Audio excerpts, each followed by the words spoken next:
आज रेहाम का छठा रोज़ा था। उसे नहीं पता था कि आज का दिन उसे मदद और रहमत का एक खूबसूरत सबक देने वाला है। शाम से पहले रेहाम अपनी दोस्त के साथ गांव के बाग में गईं।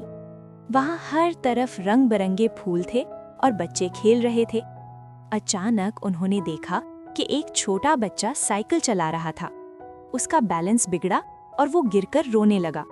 रेहाम फौरन उसके पास गई, उसे उठाया, उसके कपड़ों की मिट्टी साफ की और प्यार से तसल्ली देने लगी। उसकी दोस्त पानी ले आई और दोनों ने मिलकर उस बच्चे की मदद की। थोड़ी देर बाद बच्चे की अम्मी आ गईं। उन्होंने रेहाम को दुआ दी। ये सुनकर रेहाम के दिल को सुकून मिला। मगरिब की अजान हुई और रेहाम ने अपना छठा रोज़ा अल्लाह का शुक्र अदा करते हुए खोला। आज की अच्छी बात, रेहाम ने ये सीखा कि रमज़ान हमें सिर्फ अपनी इबादत ही नहीं बल्कि तकलीफ में किसी का सहारा बनना भी सिखाता है।